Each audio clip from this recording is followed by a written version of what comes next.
Good morning, everyone. It's Lee Henson, president and founder of AgileDad, and it's time for today's episode of the Daily Stand-Up. So without any further ado, let's get started. Today is a beautiful day outside. The sun is shining. Everything's going our way. It's winding down the week. Lots of powerful things are happening. I have a phenomenal class I'm teaching right now. Excellent group of people who are going for their advanced product owner training. I'm excited to see what they bring from their assignments so that we can help get them on their path to being where they need to be. But, today I thought it would be good to have a discussion with you about when people have those initial discussions with you and they're talking about Agile, but they don't necessarily know why they're doing Agile. So this organization obviously will remain unnamed, but I recently went in and started talking to someone about an engagement. And we were talking about coaching, and we were talking more specifically about how they were going to embrace Agile coaching and what they needed me to do in the engagement. And I interviewed one of the leadership, and the answer that I got from them, it shot me to the core. They said, we brought you in because we want to do better. I said, okay. They said, we like what we're doing, so we want to keep on doing it. We just want to do it the Agile way. And I'm like, okay.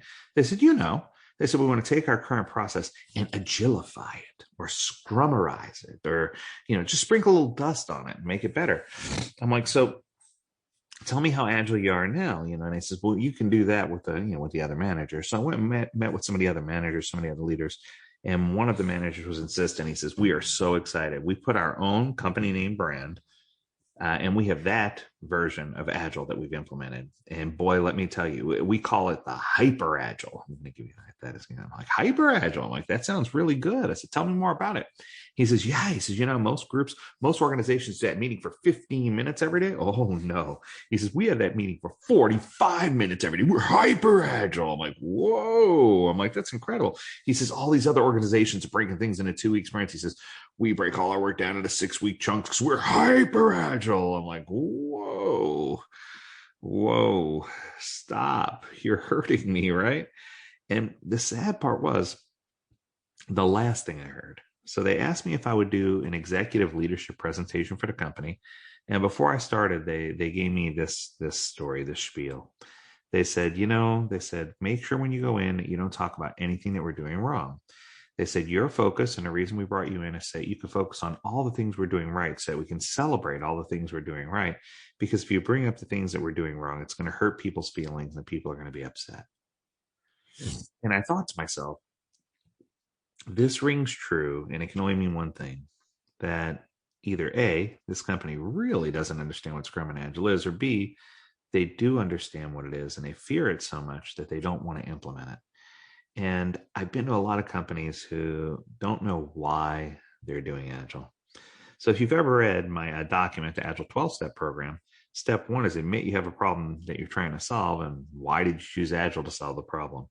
And whether you challenge yourself using the 5 whys to get deeper into the logic and reasoning behind it, or whether you just ask yourself a simple question why and come up with a solid answer, either way, you're going to come up with some really phenomenal information that'll help you dig deeper and figure out what the root cause is.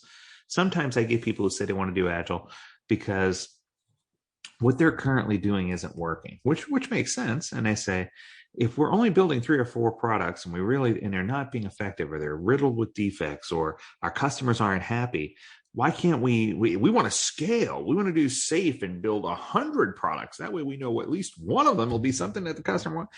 And I'm sitting there thinking to myself, that's not only not cost effective, but it's ridiculous if you listen to what you're saying. And I think sometimes I like to do an exercise with leadership, and I call it the sounding board. Now, many, many moons ago, I used to help people who were searching for jobs, and I would help them. I wasn't technically a recruiter, but I was doing this as a church service call, like a church service mission type call. And I would review people's resumes. I would help them interview. But one of the techniques or tactics that we would use is that we would actually conduct an interview where we asked them questions, and we would record them responding to the interview questions. And then I would play it back for them and let them watch it and ask them if they would hire the candidate that was interviewed. And what was amazing is if you asked them the questions, before you showed them the video, so how did the interview go? Oh, it went really well. It was amazing. Everything went my way. There's no reason why I wouldn't hire that person. Absolutely. Then I show them the video and they're like, oh, right. I think the same thing is true when you talk to people about why they're doing Agile. If you ask them, how's your Agile implementation going? Is everything going well? What's going on? What's happening? What do you see as your front runners? What projects do you see that are really doing well? And you ask them, and I get the Lego movie report. Everything is awesome. But then when you dig in, you discover that the organization's not only flailing, but in many cases they're failing because no one wants to tell you up front, we're really struggling and we need help. Now, over the past 3 months, I'm proud to say that I've had 4 or 5 organizations that I've made contracts with or agreements with where we have gone in and their answer is, we know we need help. And that's why we brought you in. And we want you to help change the way we do things. Now, some want to move at a breakneck pace. I got one really large company that wants to give us 45 days to change the world. And I've got another smaller company that says, we don't want to move too fast. We don't care if you're going to be here for the next 3 years. We just want to take our time. And I think that there's not a right or wrong approach. There's a culturally and socially approved, appropriate approach based on the type of organization you're in and based on the people who work there, based on personalities, based on the culture of leadership, and based on the agile culture that you have inside of your organization.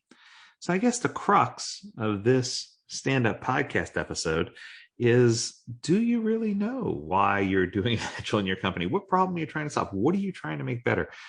Why is Agile important? Or more specifically, why is Scrum important? Or why is Kanban important? Why are we doing 2-week sprints? And it sounds silly, but when you ask those questions, those are the kind of things that coaches start with foundationally to figure out where you are so that you can set a benchmark, so that you have something that you can look to for improvement. I hope this episode of the Daily Stand-Up was useful for you. As always, we encourage you to tune in to future episodes. And of course, visit us at agiledad.com, where we've got more free resources available than you could ever imagine right now. Tons of comic books, tons of white papers, over 250 episodes of a Daily Stand-Up podcast. There's just so much information out there. I encourage you to go grab as much of it as you can, soak it up, learn. During this pandemic, it's an opportunity for all of us to learn and grow and sharpen our saws so that we can not only make our job life better, but so we can make our home life better as well. Tune in tomorrow for an Agile, Not So Agile episode of the Daily Stand-Up, our Friday favorite. And then next week, we'll have more for you live, of course. And if you have a topic you want us to cover, feel free to send us an email. Learn more at agiledad.com. We'd love to hear from you. As always, we encourage you to stay healthy, stay well, and stay agile, my friends. Until next time, do take care.